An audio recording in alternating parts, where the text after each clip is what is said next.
Bom, gente, boa tarde. Acho que todo mundo me conhece, eu sou a Lari, sou R3 de UTI. E o tema que eu escolhi para minha revisão para conversar um pouco com vocês é luto. Acho que esse é um tema que perpassa aí por muitos temas que a gente discute na residência, especialmente com o Daniel, sobre comunicação. Mas é um tema que perpassa a nossa vida também, acho que muito prevalente, né? E ao mesmo tempo é um tema muito denso, extenso, então está longe da minha pretensão querer abarcar tudo ou ser um especialista no tema, assim, né? Então agradeço muito a presença do Júlio hoje. Enfim, espero, não vou me alongar muito, a minha apresentação é relativamente curta, mas queria que fosse um espaço também de reflexão pessoal nossa e de discussão coletiva, assim. Então, se quiserem interromper para comentar alguma coisa ou reservar para o final relatos próprios, vão pensando aí que eu acho que seria importante ser um espaço de troca também. E aí, para começar um pouco sobre definição, já comecei a me bater um pouco nesse momento, assim. Acho que não tem uma definição isolada e única. Vou trazer algumas coisas aqui que estão mais do campo das disciplinas médicas, OMS e afins. Mas eu não consegui deixar de começar essa apresentação trazendo esse começo de um livro que, não sei se alguém já leu, conhece? O Ano do Pensamento Mágico. É um livro bem famoso, de uma escritora americana, chama Joan Didion. E é o livro que se tornou, acho que o livro mais famoso dela, assim. É um livro autobiográfico que narra um processo depois de um ano, assim, em que ela perdeu o marido. E foi uma perda súbita, o marido dela morreu durante o jantar por um infarto, então ele teve uma parada ali naquele momento. E eles já estavam vivendo um momento muito difícil, eles tinham uma filha adotiva, que foi internada, se eu não me engano, por uma HSA. Então ela estava comatosa no hospital, eles estavam, enfim, nessa batalha de visitá-la, entender o que estava acontecendo. E aí, nesse momento, o marido dela morre. E ela começa o livro desse jeito, assim, a vida muda em um instante. Você se senta para jantar e a vida que você conhecia termina. E o livro vai sucedendo assim com o que é se deparar com essa perda e a reestruturação diante dessa perda e um pensamento mágico que existe de que ele vai voltar. É um livro muito, muito bonito, assim, e eu acho que é bem valioso para a gente, porque ela meio que vai mostrando ser, sei lá, aquele acompanhante difícil, sabe? Dessa filha que morava com ela. Eu tô contando um pouco da história, assim, porque não é nenhum spoiler. O livro realmente começa assim, gente. Então, acho que não é muito sobre a história em si, mas sobre o desenvolvimento emocional disso, assim. Então, não sei, de alguma maneira é como se essa frase fosse um pouco a definição do luto para mim, assim. E entrou um pouco nesse campo. Mas a gente tem outras definições possíveis, né? Então, essa é a definição da OMS, que o luto é uma resposta a um processo normal, à perda. Tudo bem com... Eu não consegui passar com o passador. Acho que sim. É uma resposta normal à perda, pode envolver reações emocionais, físicas, cognitivas e comportamentais. Uma outra definição, algo parecido, que eu achei também recorrentemente assim, em alguns estudos, é que o luto é uma reação emocional normal e natural à perda de alguém ou algo importante para você. E aí ele traz a definição não necessariamente como a perda de um ente querido, né, um ser humano querido, mas também uma perda de algo, né, seja físico, seja abstrato. E é o sofrimento emocional sentido quando algo ou alguém que é amado é retirado. E essa é uma frase que eu não achei exatamente o autor. Eu tenho algumas críticas cognitivas a ela, assim, né, meio, sei lá, meio mercantilizante ou algo assim, mas ela bate em mim também, assim, acho que alguém me falou uma vez, tentei procurar para ver se tinha, enfim, algum autor específico, mas acho que meio de internet, assim, e ainda assim ela me diz muito, assim, né, que o luto é o preço do amor. E acho que fala um pouco sobre a singularidade do que é esse processo, uma vez que está relacionado ao vínculo. Se um vínculo é tão singular, é difícil da gente nomear e explicar um processo que é tão singular, mas vou tentar falar um pouco sobre o que eu estudei, enfim, e que de alguma maneira, acho que não sei se tornou as coisas claras, mas talvez tenha, enfim, trazido algumas percepções que foram importantes para mim. E aí uma outra confusão, assim, meio de terminologia, é que em inglês a gente tem algumas palavras diferentes para o que em português a gente só chama meio de luto, assim. Isso é uma coisa que não é exatamente igual em toda a literatura que eu li, mas eu tentei trazer algumas definições do que me pareceu mais prevalente naquilo que eu consegui encontrar. Então, tem um termo que é grief, que diz respeito mais à emoção interna, o processo de luto que acontece dentro da subjetividade, é algo mais psíquico-emocional. diz mais respeito ao subjetivo.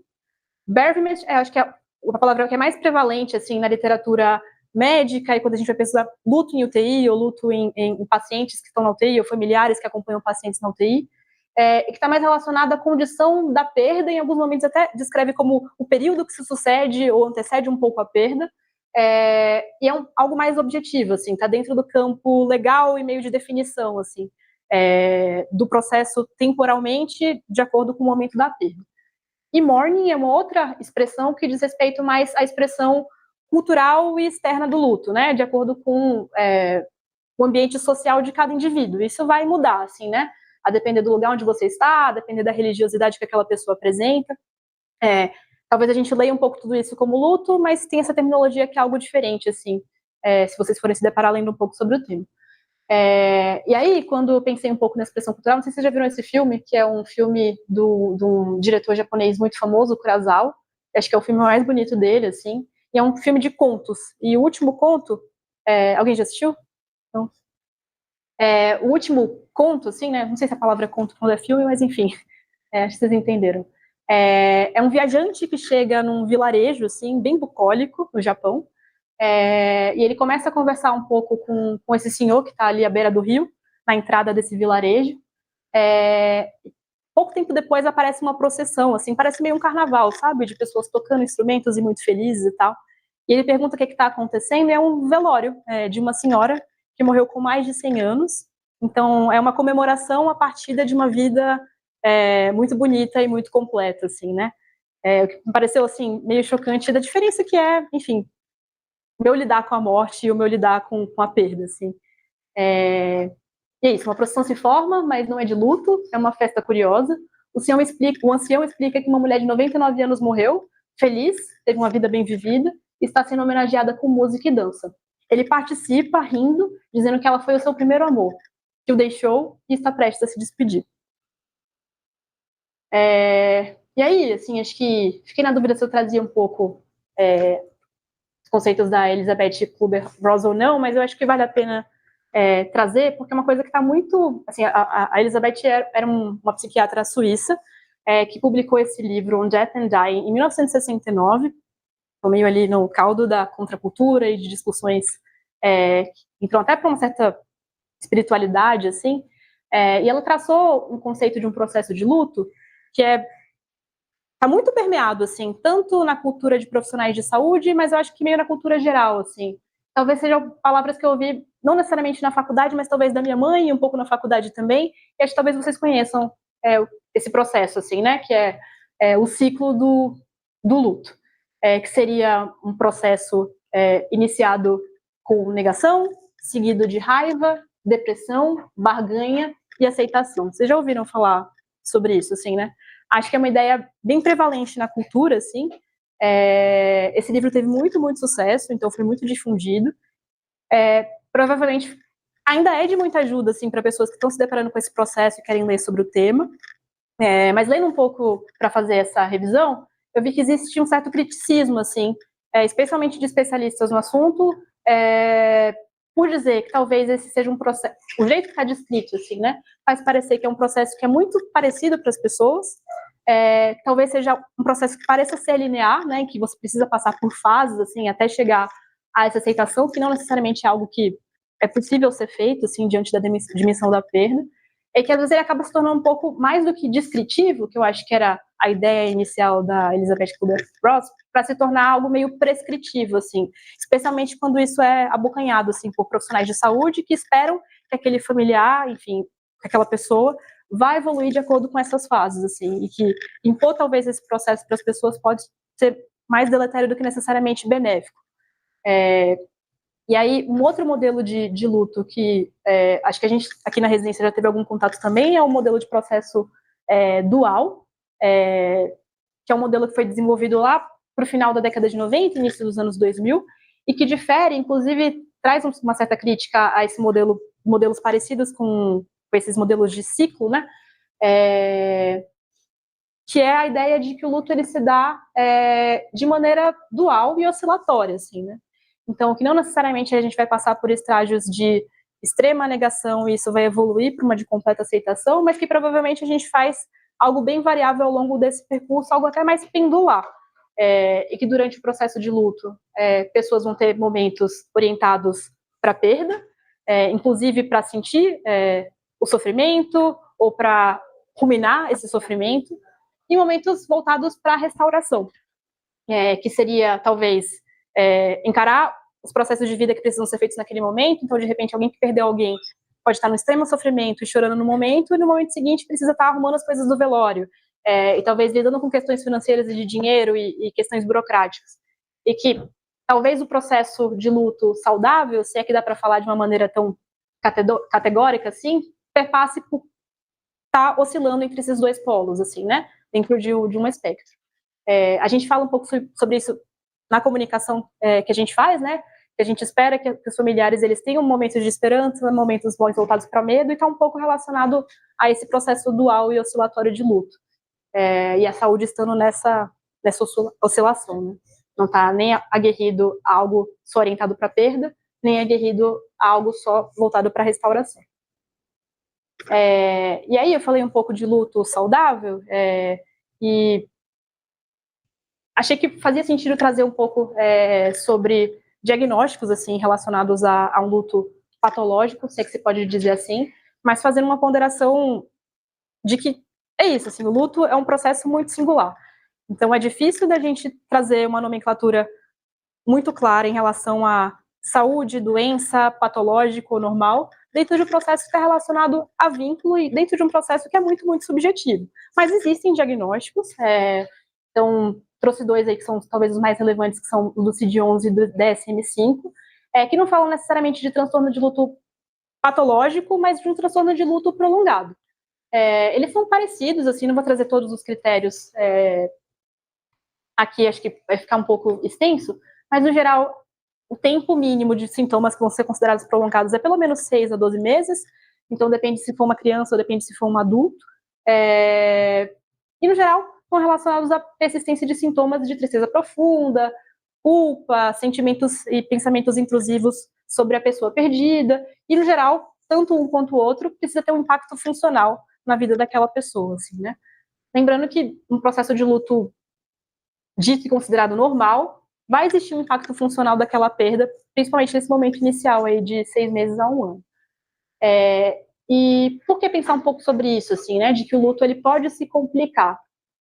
Acho que longe de mim querer trazer um protagonismo nosso para algo que é do processo de uma outra pessoa, de perda, né? Acho que a gente tem um impacto no momento de vida pequeno das pessoas, mas talvez a gente consiga ter algum impacto positivo ou negativo, assim, acho que isso talvez não seja o mais definidor, mas acho que faz sentido a gente ser cauteloso e pensar o que a gente pode fazer de diferente e melhor, assim, né, para ser auxílio a esse processo. E aí, essa é uma corte francesa que trouxe alguns fatores de risco tanto para luto complicado ou prolongado, quanto sintomas de transtorno de estresse pós-traumático em familiares de pacientes que tinham morrido dentro da UTI.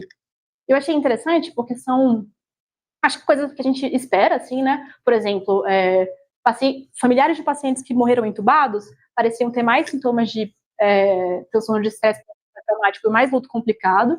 Acho que eu esperaria isso, assim, pensando em distanciamento, dificuldade de despedida, a dor de ver alguém naquela condição que é dolorosa e que parece ser uma condição de sofrimento. Mas, por exemplo, intensivistas tendo sido certificados antes de 2009 também era um fator de risco para luto complicado, assim. Que mostra que talvez, mesmo que a gente não tenha respostas absolutas, talvez pensar sobre isso e tentar enxergar esse processo e ser de algum auxílio pode trazer modificações, assim, né? Principalmente na parte de comunicação, que é algo que a gente vem aprendendo, mas enfim, achei interessante especialmente esse dado. E onde que as pessoas morrem no Brasil, assim, né? E no mundo? Hoje as pessoas morrem no hospital. Isso ainda tem uma certa variabilidade, assim, dentro do Brasil. Então, nas regiões Norte e Nordeste, talvez tenha um apontamento para ter um pouco mais de mortes em domicílio, mas ainda assim, no máximo aí na região Nordeste de 31%. Então, mais de 70%, 80% na maior parte do Brasil das pessoas morrem em hospital. Eu não consegui achar o dado de qual que é a porcentagem de pessoas que morrem na UTI. E, enfim, né, acho que dentro do nosso contexto de sistema de saúde, talvez a maior parte não morra na UTI, morra inclusive em pronto-socorros ou em setores de enfermaria, mas, de maneira geral, a morte hoje é um fenômeno que acontece dentro do hospital, né? E não na casa das pessoas. E aí eu trouxe um trechinho desse livro, que eu acho que eu tinha trazido também numa outra revisão que eu fiz no R1, que foi uma revisão sobre retirada de suporte. Eu queria ler para vocês, assim. É um trecho de um livro que chama A História da Morte no Ocidente, que é de um historiador francês, chama Philippe Carry. E é um livro interessante, assim, mostrando que, enfim, quando a gente vive num momento histórico, às vezes a gente tem a impressão de que tudo sempre aconteceu daquela maneira. É natural que seja desse jeito, assim, né? Mas olhando especificamente para a morte, a gente tem uma modificação muito, muito importante, especialmente nessa contemporaneidade, assim. Então, as pessoas tendiam a morrer em casa durante toda a história da humanidade, até um período muito, muito curto até agora. E o protagonismo dessa morte estava muito nas mãos do moribundo. Isso vai mudando, né? Então, a morte no hospital não é mais uma ocasião de uma cerimônia ritualística presidida pelo moribundo em meio à assembleia de seus parentes e amigos, mas a morte é um fenômeno técnico causado pela parada de cuidados, ou seja, de maneira mais ou menos declarada, por decisão do médico e da equipe hospitalar. Inclusive, na maioria dos casos, há muito o moribundo perdeu a consciência. A morte foi dividida, parcelada numa série de pequenas etapas, entre as quais não se sabe definitivamente qual é a verdadeira morte, aquela em que se perdeu a consciência ou aquela em que se perdeu a respiração. Todas essas pequenas mortes silenciosas substituíram e apagaram a grande ação dramática da morte e do morrer, né? Isso me pega também, assim, acho que tem algum momento que eu tenho dúvida se aquela pessoa que está ali na minha frente de fato ainda é uma pessoa, ou se aquela vida já se foi, assim. Acho que eu já ouvi isso também de alguns familiares, né, que às vezes estão muito sensibilizados e emotivos num certo momento, inclusive quando a gente tem conversas mais difíceis, e no dia seguinte eles estão, de algum modo, talvez mais voltados para a restauração e em paz, e dizem que eles sentiam que aquela pessoa já tinha ido, assim. Enfim. E pensando assim, no que a gente pode fazer, acho que em termos de acolhimento, ou em termos de acompanhamento e segmento do luto dos familiares dos nossos pacientes, especialmente, né? Acho que talvez nessa revisão as principais informações que eu li e pesquisei diziam mais respeito ao luto dos familiares do que necessariamente dos pacientes, assim. E um dos trabalhos era um trabalho mais exploratório, assim, que tentava fazer perguntas mais qualitativas mesmo, mais uma revisão narrativa, para tentar entender o que os próprios familiares traziam como aspectos importantes que os médicos deveriam se atentar, não só médicos, né, mas a equipe de saúde deveria se atentar, pensando especificamente na UTI. E foram 3 pontos que foram levantados, assim, pelos familiares. Um, de que o luto é uma experiência individual e singular. O segundo, de que situações que acontecem na UTI, elas permanecem importantes e marcantes para a família por um período muito longo do tempo, então talvez exista algum impacto aí que a gente possa atuar, e a importância de eventos sociais, culturais, espirituais e religiosos após a morte. Trazendo um pouquinho de um relato de uma esposa de um familiar, falando um pouco sobre como essa experiência é muito singular, ela descrevia, você sabe, a experiência de cada um é diferente. Meu marido teve uma doença de longa duração. Eu já havia lidado com muito do luto durante a doença dele também. Então foi um pouco diferente de simplesmente perder alguém de forma repentina. Que eu acho que é um jeito de mostrar que não dá pra gente ter um pacote assim que vai necessariamente contemplar todos, assim, né? Então, o processo de luto dessa senhora provavelmente foi acontecendo durante a própria internação. Isso é diferente de alguém que de repente perdeu um filho por conta de um trauma, e, enfim, 24, 48 horas, né? Então, provavelmente o jeito de lidar com esse processo vai ser diferente. Você nunca sabe exatamente o que vai ajudar mais. Acho que só o fato de estender a mão e fazer uma tentativa, isso talvez seja o que mais ajude as pessoas. Enfim, e é isso, assim, acho que eu não tive muitas respostas durante a revisão do que fazer para atuar, mas talvez o fato da gente se preocupar e olhar para isso seja um bom começo e tenha impacto positivo para as pessoas. Sobre aquilo de situações que permanecerem marcantes para as famílias. Meu marido ficou apenas 7 horas na UTI. Eu gostaria de ter tido uma cadeira perto do quarto dele, em vez de ter que ir para a sala de espera. Eu dirigi por 5 horas desde casa, enquanto ele foi levado de avião até lá. Eu sei que todos estavam fazendo o melhor por ele, mas se eu pudesse ter ficado ao lado dele, talvez eu tivesse aliviado um pouco do sofrimento e segurado a sua mão. Que é um outro sofrimento que eu acho que a gente se depara na UTI, né? A gente, acho que aqui nas UTIs clínicas tem um pensamento em relação a estender essa presença da família, especialmente em momentos de maior gravidade, Mas não sei, tendo contato em outros serviços externos, eu vejo que isso não é necessariamente mais prevalente aqui, né? Então, muito frequentemente as pessoas morrem sozinhas e sem os familiares do lado. Acho que tem um impacto tanto para aquela pessoa que está morrendo, quanto para as famílias que, enfim, muitas vezes se perguntam como poderia ter sido se elas estivessem ali ao lado, né? E sobre a importância dos eventos sociais, culturais, espirituais e religiosos, acho que isso, para mim, parecia meio claro, mas eu trouxe esse relato porque eu achei interessante que não necessariamente isso vai estar dentro da religiosidade, por exemplo, mas talvez da construção de um propósito. E essa foi uma esposa de um paciente que faleceu, e fala assim: meu maior propósito e conforto tem sido levantar a consciência e arrecadar dinheiro para a fundação da doença pela qual ele tinha morrido.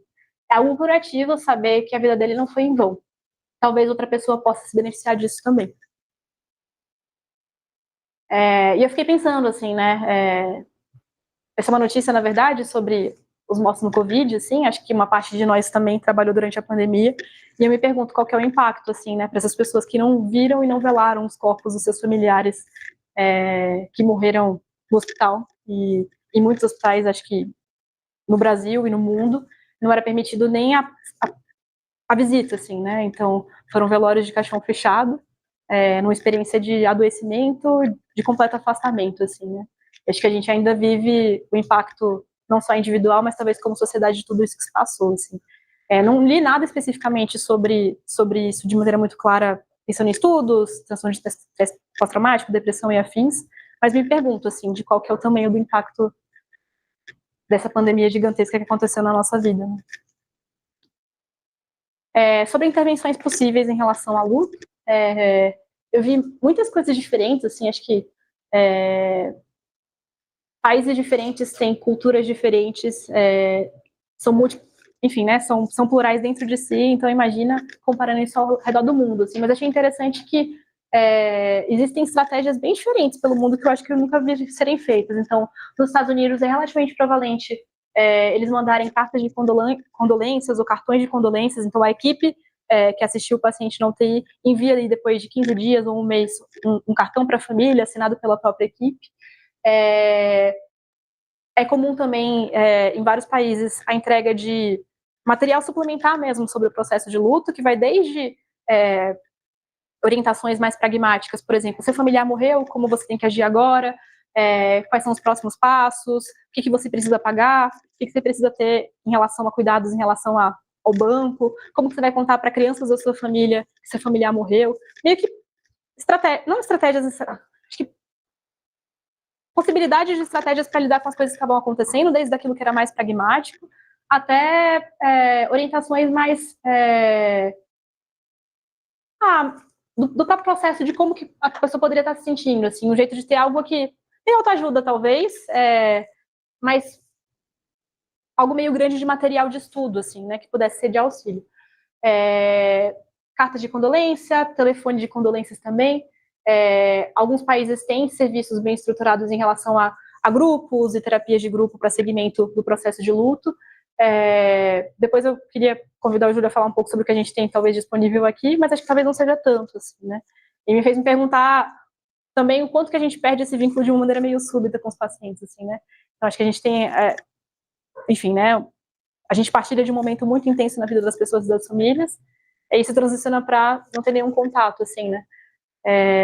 Tem alguns, vou falar um pouquinho mais à frente, assim, sobre o luto especificamente para os profissionais de saúde, mas falam até, por exemplo, de participação de velórios ou de ritos fúnebres, que acho que é uma coisa da nossa prática, assim, que talvez pudesse ter alguma importância para os outros e também para a gente. Mas acho que talvez a estratégia que existe de mais importante é a comunicação que a gente tem com essas pessoas durante o processo de adoecimento, especialmente nessa fase final de comunicação de uma possibilidade de óbito muito breve ou de fim de vida. Esse é um trabalho que estudou o impacto de ter um profissional, que no caso específico desse trabalho era uma enfermeira e um assistente social, que tinha uma formação específica em cuidados paliativos e comunicação, e toda vez que os médicos eles tinham a percepção de que aquela pessoa poderia morrer nas próximas horas, a poucos dias, essa profissional era chamada para participar de uma conferência estruturada versus só a manutenção de um cuidado habitual, assim, dentro de uma mesma unidade. e aparentemente ter essa pessoa com formação que auxiliava nessa comunicação parecia trazer um impacto importante em relação a sintomas de ansiedade e de depressão no follow-up de 3 a 6 meses. Isso foi um estudo para avaliação de sintomas em familiares, né? Esse é outro trabalho que eu acho que a gente até já discutiu em um journal, que foi um trabalho francês, se eu não me engano, que trouxe uma estratégia mais estruturada em relação à comunicação numa conferência, e o critério de inclusão era bem parecido com o anterior, assim. Então, se tinha um paciente que a equipe tinha a impressão de que faleceria dentro das próximas horas, a poucos dias, eles eram randomizados para cuidado padrão versus ter uma estratégia de comunicação específica, que era dada por esse mnemônico velho, e era uma comunicação que precisava passar por todos esses pontos. Então, valorizar e apreciar o que os familiares diziam, reconhecer as emoções que eles sentiam, ouvir com atenção e presença, fazer perguntas ativas para tentar entender quem era o paciente como pessoa, encorajar os familiares a fazerem perguntas. No geral, foi visto que quando os pacientes eram randomizados para receber essa estratégia de comunicação, no geral, as conferências elas eram um pouco mais longas, e as famílias falavam mais do que os profissionais de saúde durante a reunião. Além dessa comunicação específica e mais estruturada, as famílias também recebiam uma espécie de brochura, assim, que tinha orientações em relação ao luto, e foi uma intervenção que pareceu ter um impacto positivo, tanto em sintomas de ansiedade, quanto em sintomas de depressão, tanto em 3 quanto 6 meses para os familiares das famílias que receberam esse cuidado. E aí eu trouxe uns prints do material de apoio desse mesmo estudo, assim, que é isso, tinha meio de tudo, sabe? Tipo, o que vai acontecer com o corpo, para onde que ele vai, como que ele é cuidado, qual que é o processo, assim, de lidar com esse corpo, até como contar sobre a morte para as crianças dessa família, e como que seria esse processo de luto, o que essa pessoa poderia estar passando, né? Esse é um trabalho que eu vi mencionado assim, em várias revisões sobre o tema, que é curioso, porque é um trabalho que avaliou qual era o impacto em ansiedade e depressão em familiares que eram randomizados, né, para ter cuidado padrão, ou receber uma carta de condolências mais ou menos 2 semanas depois do falecimento. E foi um achado meio contraintuitivo, assim, de que aparentemente aumentava depressão e ansiedade naquelas pessoas que recebiam a carta de condolências, assim. Talvez seja um achado meio espúrio, mas o que eles levantaram como possibilidade, assim, é que talvez o período desse envio não fosse mais adequado, então talvez a pessoa estivesse lidando ali uma fase de restauração e de repente ela recebia uma carta que relembrava do tamanho da perda e do trauma da perda dentro do ambiente de UTI, então fazia ela pensar um pouco mais sobre o que era aquele processo num momento muito recente, assim. E uma outra hipótese que foi levantada é que era uma carta que tinha, assim, pré-requisitos específicos na confecção. Então, no geral, era o médico e o enfermeiro que estavam presentes no momento que o paciente tinha morrido, e tinha alguns direcionamentos, assim, do que precisaria conter essa carta, assim. Então, algumas coisas pessoais, por exemplo, a gente lembra do fulano, porque ele era uma pessoa que gostava muito, sei lá, de comer macarrão, coisas que faziam pensar, detalhes que mostravam que a equipe vislumbrava aquela pessoa como ser humano, assim, e de individualidades dela, assim. E de algum jeito eles acham que isso pode ter sido interpretado como uma espécie de contenção, porque algo ruim poderia ter acontecido na UTI, assim, como se fosse um jeito de acobertar alguma coisa que tivesse acontecido de errado, algum erro médico, enfim. Acho que a maior parte dos dados, não que existam muitos estudos sobre essas estratégias de condolências, mas existe esse, assim, que talvez vocês leiam a respeito, que foi um resultado pior do que a gente gostaria, assim. Eu li até um trabalho mais qualitativo, assim, que era sobre intervenções para a criação de memórias. Então, tem alguns serviços que pegam um eletro, que foi realizado em algum momento da internação, e aquilo é colocado de um jeito até meio poético, assim, que é de guardar os batimentos cardíacos, de como o coração batia daquele ser familiar querido, assim. Isso é meio que embalado num cartãozinho pronto e assinado também pela equipe que estava presente na UTI. Uma coisa que era bem descrita, assim, que isso faz sentido depois que a morte já aconteceu, antes disso talvez isso possa, de algum jeito, soar de maneira negativa, mas tem alguns relatos de pessoas que falaram que achavam que isso fazia sentido, assim, né? Acho que é voltar para casa apenas esse vazio, sabe? Você sente falta da presença física daquela pessoa, só de ter algo para segurar, algo nas mãos, eu acho que isso teria sido realmente útil. É algo que eu não teria pensado, que eu achei interessante de trazer também, assim, achei bonito. E aí eu quis, além de falar um pouquinho sobre o luto para os familiares, que eu acho que foi o que eu mais estudei de fato, assim, trazer um pouco de uma reflexão também do processo de luto para os próprios profissionais de UTI, olhando um pouco para a gente, assim, né? Quando eu fui ler os critérios do CID, fiquei pensando um pouco sobre esse critério específico, assim, né? Que o luto patológico ou prolongado, ele está relacionado a uma dor emocional intensa, expressa por pelo menos um dos seguintes: tristeza profunda, culpa, raiva, negação, culpa associada à morte, então culpa pelo menos 2 vezes, né? Sentimento de perda de uma parte de si, incapacidade de experimentar emoções positivas, entorpecimento emocional e dificuldade em aceitar a morte. E, não sei, eu me vi muito nesses critérios, assim, acho que não necessariamente cumprindo todos os critérios para pensar no luto patológico por um paciente, mas acho que são sentimentos prevalentes em mim, assim, né? E lembra essa frase também que eu vou ler para vocês? Achei que fazia sentido trazer um pouco dessa reflexão. A formação em saúde reproduz a percepção geral da sociedade de que a morte representa fracasso terapêutico, ou ainda o descaso pela vida e o desinteresse dos profissionais em buscar o tratamento adequado. E, consequentemente, a cura é o único resultado aceito, ainda que se saiba a finitude da vida. Acho que, racionalmente, eu sei que todo dia que eu venho para o hospital, o meu objetivo é cuidar das pessoas e aliviar o sofrimento, né? Racionalmente, eu sei que o objetivo não é a cura, assim, acho que a maior parte de vocês também já, no processo de formação, provavelmente está num estágio parecido com o que eu penso, assim. Mas eu me pego ainda me sentindo muita culpa pela morte dos pacientes, assim, né? E acho que muito desse sofrimento, ele vem nessa reflexão que olha para trás, de algum jeito se encara protagonizando muito a culpa daquela morte, assim, né? Então, em algum sentido, a morte ainda me parece uma falha.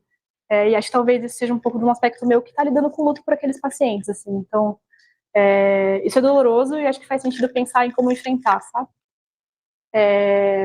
E acho que é difícil a gente estudar sobre o processo de luto e se clivar completamente da experiência como se aquilo não fosse algo que nos afetasse, assim, né? Acho que a gente pode estudar, a gente pode tentar estudar de um jeito objetivo, e pensar em critérios, e pensar em estudos, mas acho que tem uma parte que é o reflexo do que isso gera na gente, assim, né? E acho que fazer essa revisão foi um pouco encarar a minha própria dor também, assim. Porque o hospital, ele é um lugar que a gente pensa ser um lugar de tratamento, a gente pensa ser um lugar de cuidado, mas inevitavelmente ele é um espaço de perda. E a gente precisa olhar para isso, né? Inevitavelmente, assim. Mas será que dá para a gente olhar para a biografia do outro sem a gente olhar para a nossa própria biografia, sabe? Será que é possível a gente olhar para a finitude do outro sem olhar para a nossa própria finitude? Particularmente, eu acho que não. Talvez, se a gente tiver um afastamento muito grande, isso seja possível por alguns períodos, mas eu sinto que trabalhar na UTI, em certo sentido, é olhar para a nossa própria finitude também, assim. E aí, eu trouxe esse quadro porque acho que tem um pensamento que eu tenho prevalentemente, assim, que me foi ensinado, eu acho que foi ensinado de um jeito que é positivo, que é de uma situação de muita dor para as famílias, pensar, poxa, isso aqui é um dia a mais para mim, sabe? Mas é o pior momento da vida de alguém. Talvez seja o momento mais turbulento, talvez seja o momento mais doloroso, e de algum jeito, isso traz a gente para aquele momento presente, assim, né? De valorizar aquelas pessoas enquanto indivíduos e de olhar para a singularidade daquele sofrimento. Mas ao mesmo tempo, no dia seguinte eu preciso estar de volta, assim. Então, é o pior momento da vida de alguém, mas ao mesmo tempo também é o nosso dia a dia, assim. Entender como balizar o nosso próprio sofrimento para a gente dar conta de seguir adiante cuidando das pessoas não é uma coisa fácil, sabe? E eu falei um pouquinho sobre como que a gente pode lidar com isso, né? Com o nosso próprio sofrimento. E essa é uma revisão, assim, falando especificamente de luto em profissionais de saúde, não é um recorte específico para UTI, mas de profissionais de saúde de maneira geral. E ele fala de algum jeito de lidar com esse enfrentamento, assim, né? Um enfrentamento mais emocional, físico, cognitivo, mental e profissional. E achei que fazia sentido trazer um pouquinho dessas possibilidades para a gente. Assim, não tem uma resposta de enfrentamento certa ou errada, ou saudável ou patológica, mas talvez a gente passe por esses enfrentamentos diferentes como estratégias mesmo de lidar com o sofrimento. Pensando no enfrentamento emocional, tem aquelas pessoas que vão ter catarses, acho que eu já me vi muito nesse lugar, assim, de, sei lá, passar por uma experiência muito dolorosa de um dia, chego em casa do plantão, nem percebi que eu estava tão afetada e eu começo a chorar copiosamente, assim. Isso é um jeito de enfrentar, né? A importância de reconhecer essa dor, e às vezes isso vem de um jeito físico. Existe também um enfrentamento possível com um certo distanciamento, assim, que eu também já me vi fazer, né? Talvez de um paciente que, de algum jeito, aquele sofrimento bate tanto na gente que, sei lá, eu não quero entrar naquele quarto, sabe? Ou eu passo meio longe, assim. E às vezes isso é importante, né? Às vezes a gente precisa entender o momento em que talvez eu precise pedir ajuda de um colega e realmente não enfrentar aquilo, assim, né? Não estar do lado. Por mais doloroso que isso possa parecer. O trabalho, ele também fala sobre enfrentamento cognitivo, que é de atribuição da morte, então busca do sentido através de fatalismo, por exemplo, bom, aquele paciente faleceu, isso é muito triste, mas olhando para trás ele tinha uma doença muito grave, isso inevitavelmente ia acontecer. De algum jeito isso pode ser um consolo. Ou de explicações clínicas mesmo, de repente a gente teve um caso que evoluiu de um jeito que a gente não gostaria, a gente vai expor ele, sei lá, numa reunião de mortalidade, talvez tentar destrinchar para aprender de algum jeito com o que aquela morte trouxe, assim. Isso é uma forma de enfrentamento de luto. Uma reflexão sobre a vida e a morte que extrapola um pouco aquele contexto hospitalar para tentar, talvez, entrar num contexto até mais existencial, individual e próprio, assim, né? Então, diante daquela dor, o que é a vida, o que é a morte, como que eu encaro isso, assim? E o reenquadramento positivo, que é um tipo de enfrentamento que fez muito sentido para mim, assim. Diante da inevitabilidade da perda, eu vou focar naquilo que eu consigo fazer. Então, talvez eu não consiga buscar a cura para uma parte dos meus pacientes, mas faz sentido eu trabalhar porque, num ambiente tão difícil, porque eu posso mitigar o sofrimento das pessoas, assim, né? Então, eu vou fazer o melhor que eu posso e vou mitigar o sofrimento, ainda que isso não seja uma garantia de atingir a cura das pessoas. O enfrentamento comportamental, então, evitar o contato direto com a perda, e entra um pouco naquela coisa de talvez não entrar naquele quarto, por exemplo. Isso pode ir para um ponto de se tornar repetitivo e um padrão de comportamento, e de repente talvez até fazer com que alguém não possa trabalhar num certo setor ou numa certa função. Até um enfrentamento comportamental em termos de, pode parecer algo de escapismo, mas de construir espaços de descanso e de lazer, assim, né? De algum jeito, ter momentos que possam aliviar essa dor, que sejam momentos positivos. Comunicação social, então reuniões de debriefing, de maneira mais formal, ou talvez mais informal, com apoio de colegas, líderes, amigos, conversas com familiares. E aquela história de que o café, ele realmente faz sentido, assim, acho que a gente tem falhado um pouco, talvez, e ele é importante, gente, assim, acho que todo mundo está na rotina das unidades, e a gente sempre tem muita coisa para fazer, a gente quer voltar, não quer abandonar, mas a gente precisa cuidar um pouco da gente também, assim. Seja aqui no hospital, no café, seja em momentos, enfim, sejam nossas fora daqui. E o enfrentamento relacional, que pode vir, talvez, estabelecendo limites, assim, né, de uma distância que para cada um vai ser diferente, mas que preserva o equilíbrio psíquico, ou encerramento de vínculo, que eu acho que é uma coisa que a gente também não faz, mas que talvez faça sentido, assim, né, que é de participação de rituais, sei lá, de repente num paciente em que a família convidou e que aquilo faz muito sentido, talvez seja uma despedida também pra gente, né, se é um caso que nos marcou muito. O enfrentamento espiritual, acho que é muito singular, cada um sabe a sua própria espiritualidade, talvez também, não sei, para mim, acho que a residência em UTI foi um momento de precisar buscar essa espiritualidade em mim mesma, assim, né, acho que não é algo que a gente consegue, talvez, trazer de maneira técnica como outros tipos de enfrentamento, mas talvez cada um precise procurar o seu, assim. E o enfrentamento profissional, que talvez seja uma transformação do objetivo que você tinha enquanto médico, né? Então, se no momento ele vem uma perspectiva de cura, que eu sinto que irracionalmente ainda existe em mim, por outro lado, eu vou buscando outras possibilidades, assim, né?